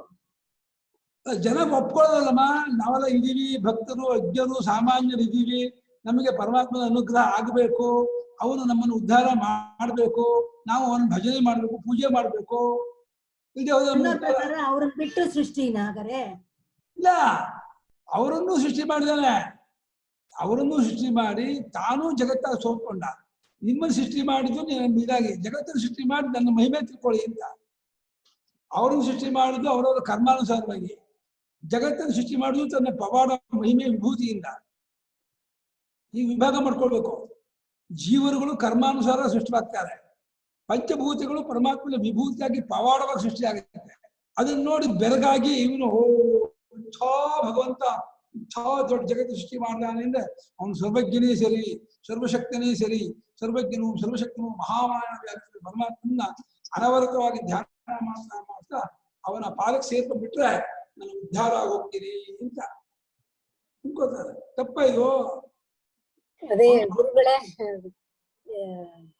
ಉಪದೇಶವು ಅಧಿಕಾರಿಗಳಿಗೆ ತಕ್ಕಂಗೆ ಅನ್ನೋ ಹಾಗೆ ಇದೇ ಇದು ಬರ್ತಾ ಇದೆ. ಎರಡು ಎಲ್ಲವೂ ಸರಿ ಆಗುತ್ತೆ. ಅದು ಸರಿ, ಅದು ಸರಿ ಆಗುತ್ತೆ. ಅದು ಸರಿ ಆಗುತ್ತೆ, ಇದು ಸರಿ ಆಗುತ್ತೆ. ನಮ್ಮ ಅಧಿಕಾರತ್ವ ಎಲ್ಲಿದೆ ಅನ್ನೋದ್ರ ಮೇಲೆ ವಿಭೂತಿ ವಿಸ್ತಾರ. ಅಲ್ಲ, ಅದಕ್ಕೆ ಉಪಾಯ ಹೇಳಿ ಗುರುಗಳೇ, ಏನು ಅಂತ ಹೇಳ್ಬೇಕಲ್ಲ. ಅದು ಹೆಂಗೆ ಹೌದಾ ಅಲ್ವಾ ಅನ್ನೋದನ್ನ ಮುಂದಕ್ಕೆ ಹೋಗ್ಬಿಟ್ರೆ ಮುಂದೆ ಹೇಳ್ತಾರೆ ಅವರೇ. ಗೌಡಪಾದ ಹೇಳ್ತಾರೆ 9ನೇ ಶ್ಲೋಕದಲ್ಲಿ ಅವರೇ ಉತ್ತರ ಕೊಡ್ತಾರೆ. 9ನೇ ಶ್ಲೋಕದಲ್ಲಿ ಗೌಡಪಾದ ಉತ್ತರ ಕೊಡ್ತಾರೆ. ಅದಕ್ಕೆ ಸುಮ್ಮನೆ ಇದೆ, ಹೇಳಲಿಲ್ಲ. ಅಷ್ಟೇ ಸಸ್ಪೆನ್ಷನ್ ಇಟ್ಟು ನಿಮ್ಗೆ ತಲೆ ಒಂದು ಹುಳ ಬಿಟ್ರೆ ಯೋಚನೆ ಮಾಡ್ತಾ ಇರ್ತೀರ, ಏನ್ ಮಾಡ್ತೀರ, ಏನಾಗಿರ್ಬಹುದು, ಹೇಗಾಗಿರ್ಬಹುದು, ನಿಮ್ಗೆ ಇದು ಬರುತ್ತೆ. ಇದು ಹೋದ್ರೆ ನಿಮಗೆ ಯೋಚನೆ ಮಾಡಕ್ಕೆ ಇದಿರಲ್ಲ, ವಿಷಯ ಇರಲ್ಲ. ಏನು ಹೌದು ಅದು ಕರೆಕ್ಟ್ ಅಲ್ಲ, ಇದು ಕರೆಕ್ಟ್ ಅಲ್ಲ, ಎಲ್ಲವೂ ಕರೆಕ್ಟ್ ಆಗಿ ತೋರ್ಬಿಟ್ರೆ ಒಂದು ಆಂಬಿಗ್ಯೂಟಿ, ಗೊಂದಲ ಆಗ್ಬಿಡುತ್ತೆ. ಇದೇನಿದು, ಯಾವ್ದಪ್ಪ ಸರಿ ಯಾವ ತಪ್ಪ. ಆಮೇಲೆ ಜೂಮ್ ಬಿಟ್ಟು ಇಲ್ಲಿಗೆ ಓಡ್ ಬರ್ತೀರಾ, ಅವಾಗ ಕರೆಕ್ಟ್ ಹೇಳ್ಬೇಕು. ವಿಭೂತಿ ವಿಸ್ತಾರ ವಿಶ್ವಸ್ಯ ಸೃಷ್ಟಿ ಸೃಷ್ಟಿಚಿಂತಕಾಃ ಮನ್ಯಂತೆ. ವಿಭೂತಿ ವಿಸ್ತಾರ, ಅವನ ಒಂದು ಆವಿಷ್ಕಾರ, ಅವನ ಒಂದು ಎವಲ್ಯೂಷನ್, ಅವನದೇ ಆಗಿರ್ತಕ್ಕಂಥ ಒಂದು ವೈಭವ, ಪರಮಾತ್ಮನ ವೈಭವ ನೋಡಿ ಹೇಗಿದೆ. ಸೂರ್ಯಚಂದ್ರನ ಕಣ್ಣಾಗಿ, ದ್ವಿಲೋಕವನ್ನೇ ತಲೆಯಾಗಿ, ಆಕಾಶವನ್ನೇ ನಡುಮೈಯಾಗಿ, ಅಖಂಡ ಭೂಮಿಯೇ ಪಾದವಾಗಿ, ಅಖಂಡ ನೀರನ್ನೇ ಕಿಬ್ಬಟ್ಟಿಯಾಗಿರುವಂತ ಮಹಾತ್ಮ ಹೇಗಿದ್ದಾನೆ ನೋಡಿ ಪರಮಾತ್ಮ. ವಿಶ್ವರೂಪಧರೋ ನಾರಾಯಣ ಅಂತ ವಿಶ್ವರೂಪಧರನಾಗಿದ್ದಾನೆ ನಾರಾಯಣ. ಅವನನ್ನು ಅನವರತವಾಗಿ ಭಜನೆ ಮಾಡಿ, ಪೂಜೆ ಮಾಡಿ, ಬಲಿ ಉಪಹಾರ ನಮಸ್ಕಾರ ಸ್ತೋತ್ರ ಜಪ ಯಜ್ಞಾದಿಗಳಿಂದ ಅನುಷ್ಠಾನ ಮಾಡಿದ್ರೆ ಅವನನ್ನು ಅನುಗ್ರಹ ಹೊಂದಿ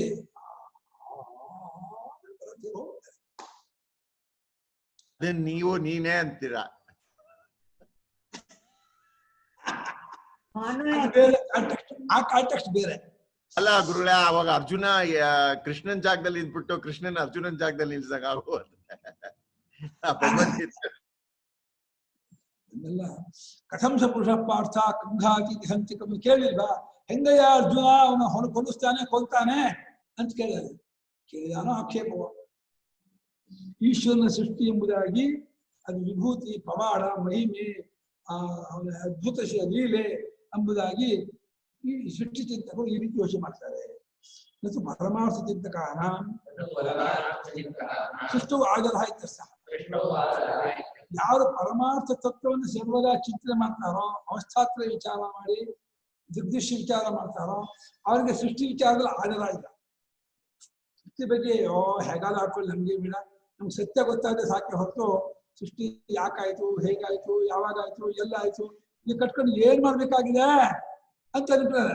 ಅದು ಬೇಡವೇ ಬೇಡ, ಸತ್ಯ ಬೇಕು, ತತ್ವ ಬೇಕು, ಪರಮಾರ್ಥ ಕಂಡುಕೊಂಡ್ರೆ ಸಾಕು ನಮಗೆ ಅಂತ ಹೇಳಿ ಈ ಪರಮಾರ್ಥ ಚಿಂತಕರಿಗೆ ಸೃಷ್ಟಿಯಲ್ಲಿ ಆಧಾರ ಇಲ್ಲ, ಪ್ರೀತಿ ಇಲ್ಲ. ಯಾಕಂದ್ರೆ ಇಂದ್ರೋ ಮಾಯಾಭಿಪುರೂಪ ಈಯತೆ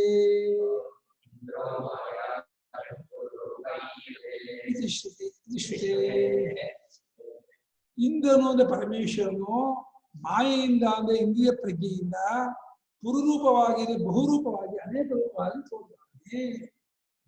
ಇಂದಾನೆ ಪರಮೇಶ್ವರ, ಪುರುರೂಪ ಅಂದ್ರೆ ಬಹುರೂಪವಾಗಿ ತೋರ್ಕೊಳ್ತಾನೆ. ಶ್ರುತಿ ಇದೆ, ಮಾಯೆನೇ ತೋರ್ಕೊಳ್ತಾನಪ್ಪ. ಯಾರ ಮಾಯೆ? ನಮ್ಮ ಮಾಯೇನೋ, ಪರಮಾತ್ಮನ ಮಾಯೇನೋ, ಜಗತ್ತಿನ ಮಾಯೇನೋ? ಯಾರ್ದು ಮಾಯೆ? ಇಂದ್ರಿಯ ಪ್ರಜ್ಞೆಯನ್ನೇ ಮಾಯೆ ಅಂತ ಇದ್ದಾರೆ. ಇಂದ್ರಿಯ ಪ್ರಜ್ಞೆ ಎಂಬ ಮಾಯೆಯಿಂದ ತೋರ್ತಾನೆ. ಅವನ ಮಾಯಿಂದ ತೋರ್ಕೊಂಡ ಅಂದ್ರೆ ಅವಾಗ ಅವನ ಮಾಯಾವಿ, ಮೋಸಗಾರ, ವಂಚಕಾರ ಅಂತ ಹೇಳ್ತಾನೆ.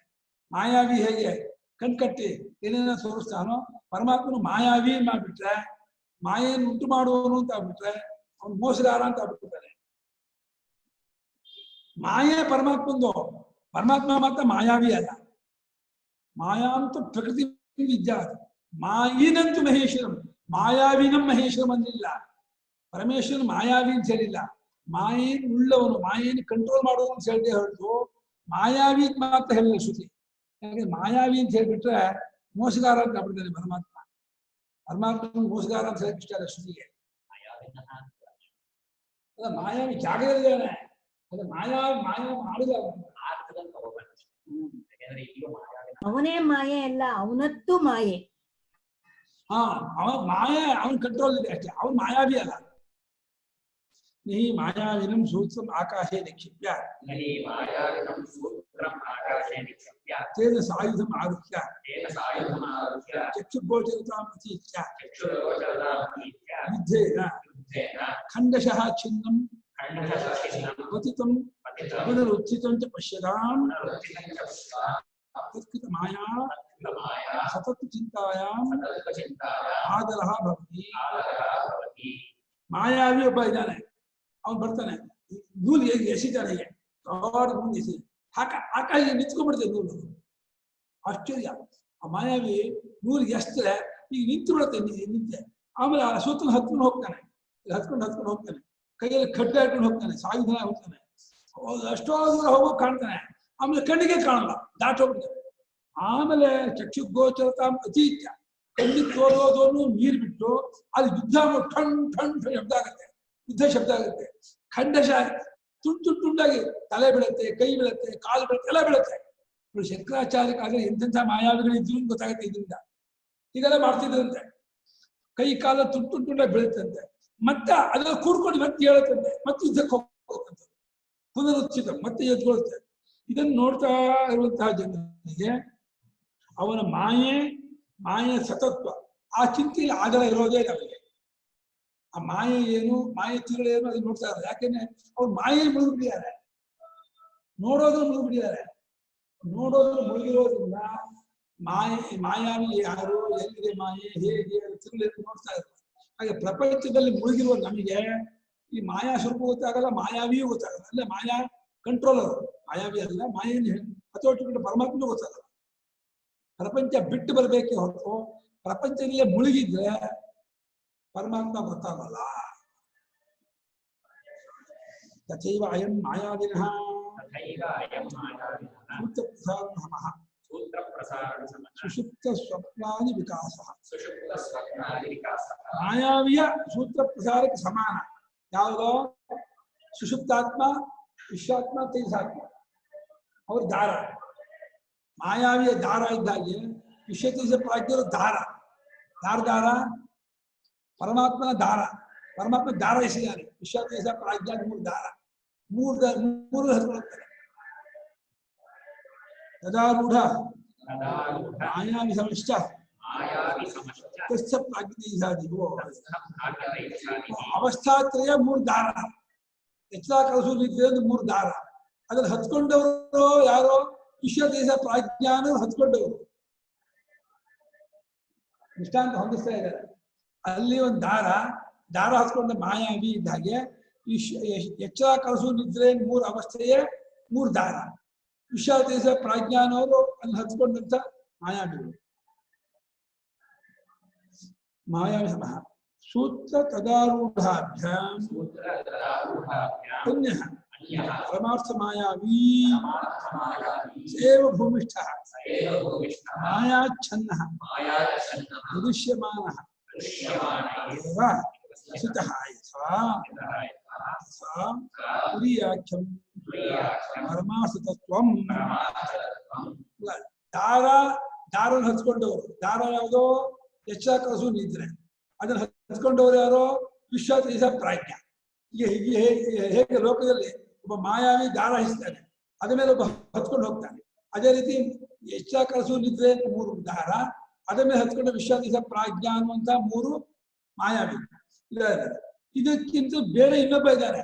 ಆ ದಾರ ಎಷ್ಟಲ್ಲ, ದಾರ ಎಷ್ಟು ಭೂಮಿ ಮೇಲೆ ಇನ್ನೊಬ್ಬ ಕೂತ್ಕೊಂಡಿದ್ದಾನೆ ಮಾಯಾವಿ. ನಮಗೆ ಕಾಣ್ತಾ ಇಲ್ಲ, ಯಾಕಂದ್ರೆ ನಾವು ಆ ಕಡೆ ಗಮನ ಕೊಟ್ಟಿಲ್ಲ. ನಿಮ್ಗೆ ದಾರದ ಮೇಲೂ ಅದನ್ನ ಹಚ್ಕೊಂಡು ಹೋಗ್ತಾ ಇದ್ದಾನಲ್ಲ, ಅವನ ಮೇಲೆ ಗಮನವೇ ಹೊತ್ತು ಭೂಮಿ ಮೇಲೆ ಒಬ್ಬ ಮಾಯಾವಿ ಇದ್ದಾನೆ.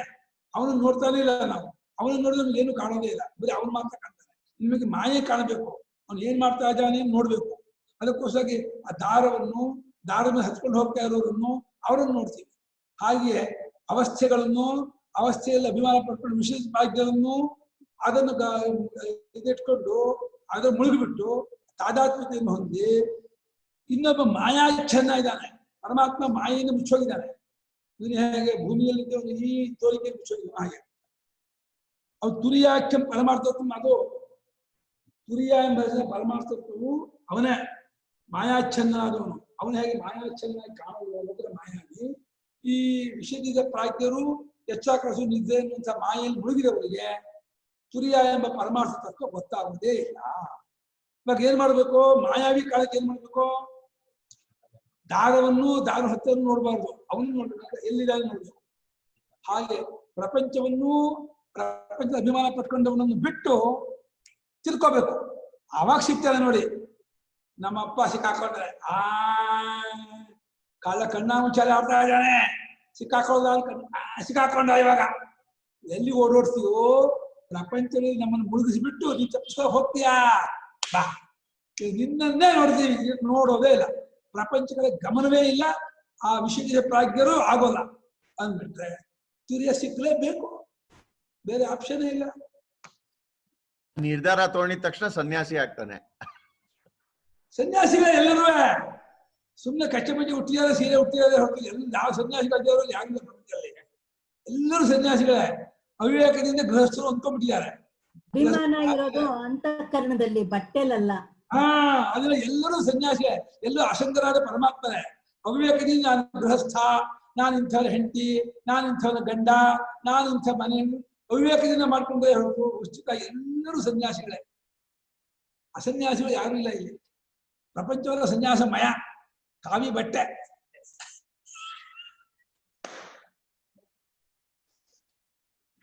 ಬೇಗ ಬಂದ್ಬಿಡುತ್ತೆ.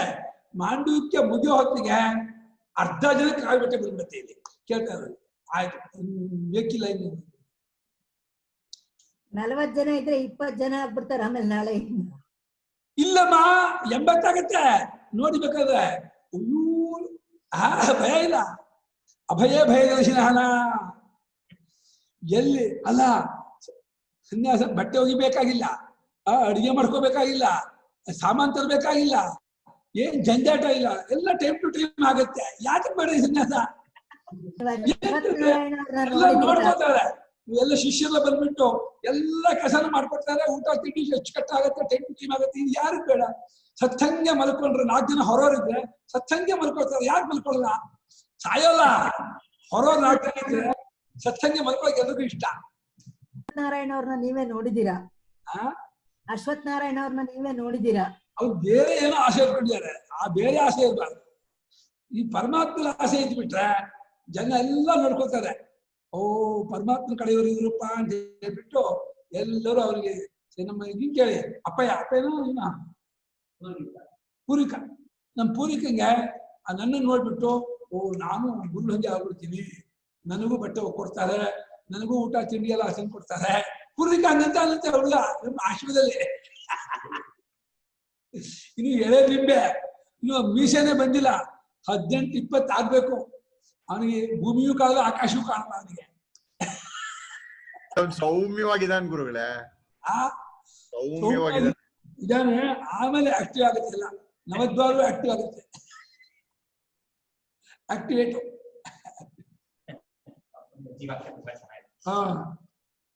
अतः तच्चिन्तायामेव आदरः मुमुक्षूणाम्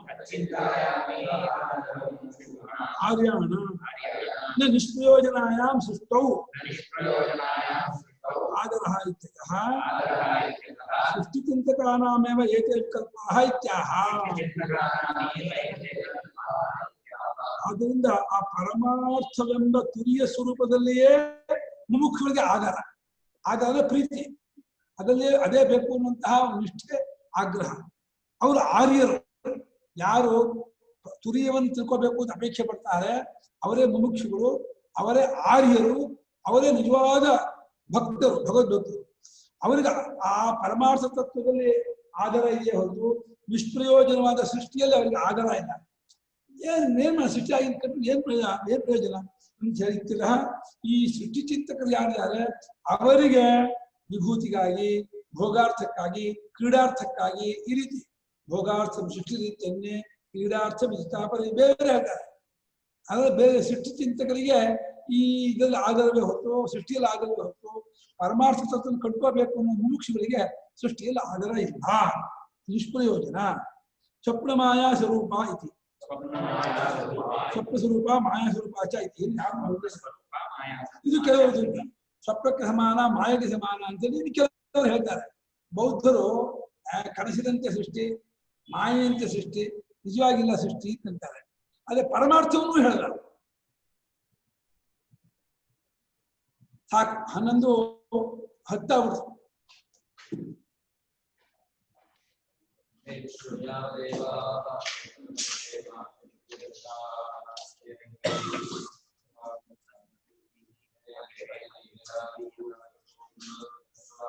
you.